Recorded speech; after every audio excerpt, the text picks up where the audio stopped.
kind of know me, many of you know that I'm a pastor's kid and kind of, from the Ohio, Columbus, Ohio, Allegheny West, also grew up in Allegheny East territory. So many years ago, my father, James Lewis Jr., who was president of the Allegheny West Conference for many years, we had the opportunity to go travel to Glenville SDA Church in Cleveland, Ohio. My father preached there, and as the custom for the visiting pastor, we had an opportunity to go and eat dinner with the local host family. I was relatively new to Ohio. It was my first time being in Cleveland. So the family that we went to lived out in Cleveland Heights, which is a suburb of Cleveland. They had two children. They had a son and a daughter. Both of them became very good friends of mine. And I remember the son, I was about 12 years old. The son was 9 years old. He was a real cool guy. He had a lot of swag to him, even at age 9. And I remember meeting the son, and I remember I had never seen anyone do this fashion-wise. I remember meeting, being at the house, everyone's kind of talking, him and his sister showing me around their house, kind of introducing me to people. And the son he was wearing two shirts. He had a plaid polo button-up shirt, Ralph Lauren button-up shirt. And under that shirt, he had another denim button-up shirt, and he was doing this on purpose. It was like a style. I had never seen anything like that before in many ways since. And I remember asking this young guy, I was like, who is this guy wearing two shirts? Like, who do you think you are? And I remember asking him, I said, where does that style come from? Like, I've never seen anyone do that before. That's pretty hot. Why are you doing that?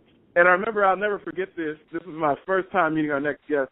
He looked up at me and he said, I'm from Cleveland Heights. This is what we do. And that is a segue to introducing our next guest on the Lance J Radio Show, and someone who will be doing some correspondent work for Ohio and Cleveland sports and covering Ohio State Buckeyes. Frederick Allen Bozeman, Esquire. I want to welcome you to our show. Thank you, sir. Thank you. I appreciate the funny story. It's funny because I have this debate within my crew of homies about the double shirt thing, and I always say I do wear double shirts. I do layer. I'm a firm believer in layering, but I don't wear double short sleeve polo collar shirts.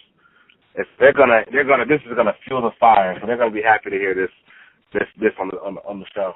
So I can vouch for that. The first time that I met you, you were not wearing a double polo shirt, because I probably would have clowned, because that's a whole different style. But for those of you listening to the Lance Day Radio Show, Alan's from Cleveland. I'm from Columbus. It gets very cold there. We grew up waiting at the bus stop in 5-degree temperatures, so you have to layer up. It was just very funny when I first met you that you had that style. I'd never seen, anyone pull it off like that. So that was kind of my first impression of you.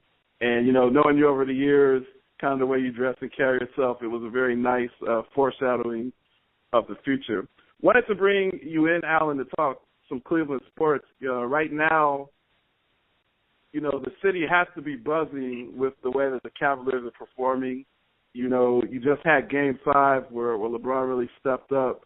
Had an epic game, had 38 points, had many assists and rebounds as well. Really one of the best games LeBron has played probably since the Heat closeout game from several years ago. Give us a sense of what's going on in Cleveland. What's the buzz? What's the local talk about? Oh, man, the city's on fire. As many of you know, I'm a diehard Cleveland everything fan. If you ever come to this city, I'm going to talk about how special Cleveland is, how great it is. And in addition, man, we're a huge, huge sports town. And when our sports teams are doing well, our entire city's operating at another level. And the city's buzzing at another level. I mean, even now, I'm downtown right now on a Wednesday night meeting up with a friend from out of town, one of my homeboys, and, it's stuff going on because people are just excited. And there's just a lot of energy in the city. And what the Cavs are doing now is special. We're beat up. This is not the team we expected to really try to push for a championship. Kevin Love is out. He's one of our big three. I mean, think about that for a second. It's not too often, especially in recent memory, where one of the most dynamic players on a team, on a championship contending team, is out in the middle of the playoffs. I mean, this is like Jordan being without Pippen or without Rodman, or even Horace Grant, even though he wasn't as good as those guys. But, I mean, these guys are really playing with a lot of heart and a lot of love for each other, like a brotherhood, man. And it's really binding the city together, and, you know, we're really behind this team. I mean, that's why our slogan's all in, and we really think even without love, we have a chance. Yeah, it's kind of, you made a, you know, the all-in slogan. I think that's awesome, and kind of a marketing campaign. Tell us kind of how you feel. You know, you mentioned the injury to Love. I know that Kyrie's banged up. Talk about the emergence of LeBron James. I mean, he's obviously one of the best basketball players and athletes, you know, iconic figures in history of the sport and professional sports. But I really see him turning into a leader and going away from kind of depending on Wade, which many say that was one of his reasons for going to Miami. He's taking these young bucks and molding them into what looks to be a very potential championship team this season, even in spite of the injury. Yeah, man. I mean, that to me is the biggest improvement he's made. It's really upstairs. It's in his mind and in his head and his leadership skills, and his heart and his toughness. And you know, the one thing I always say about LeBron is, you know, when you're the best player in the world and you're considered universally the best player in the world, in big games, even if you're off, even if your jumper's off, leave the floor with your clip empty. Fire all shots. Take your shot. It's something we say here in Cleveland all the time. At least take your shot. You know what I'm saying? Make sure you at least attempt it. Try to make it to the level where, you know what I mean, you do something great. And that's what happened in Game 4. Yeah, he had a bad game. I mean, I want to say he shot 10 for 30. I think he's only shooting 38% in the series. But he took 30 shots. And the reality is when you're LeBron James, you take 30 shots, just by law of averages, you're going to start making some of them. And at the end of that game, he made that shot right at the right moment, man. And that's all Cleveland's ever wanted from him, is to be the guy to demand the ball. And that's why we're happy what he did with Coach Black. You know, he demanded the ball, he got it, and he took the big shot and he made it. And they turned around and responded the very next game. Yeah, I think you see that shot, and LeBron, it's very funny. LeBron gets a lot of criticism for not being clutch. When you really start running the stats, his numbers are actually, you know, pretty on par with Jordan as far as game winners, actually superseding Kobe's. Give us some perspective, Alan, on just being a Clevelander. You know, Cleveland has kind of been a storied city. You know, it's a great city. It's one of the great Midwestern cities. However, the success they've had has not translated into the sports arena. The Browns have struggled for many years. You know, the Indians were literally 1 out away from winning a World Series. LeBron, you know, initially left with the whole decision. You know, Cleveland's kind of been a punchline nationally. However, you know, it is a great city. It's a great fan base. You know, blue-collar town, very loyal town.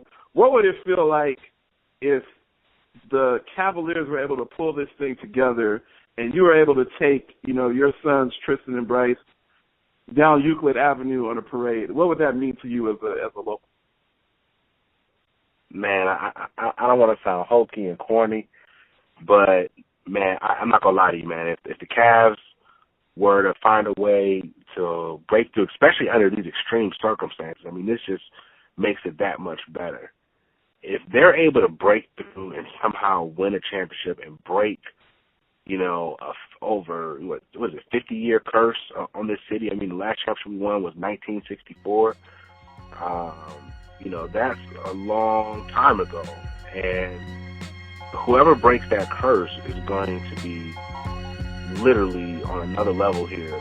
People don't understand what a celebration has looked like in any other city until they come to Cleveland, Ohio, when LeBron and the Cleveland Cavaliers bring a championship to the city. Because I'm going to tell you right now, if we win this year, it's almost like miracle status.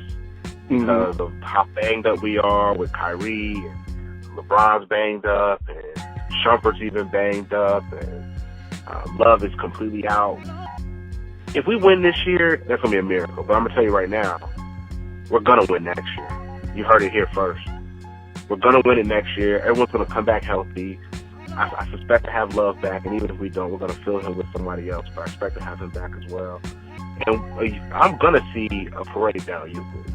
And I'm not going to lie to you. Tears will be running down my eyes, and I'm going to be crying with my boys and my wife, and we're going to be sitting there like, I just going to be. I ain't going to lie to you. Because this city deserves it. If I've ever known of a city to deserve a championship, it's the city of Cleveland.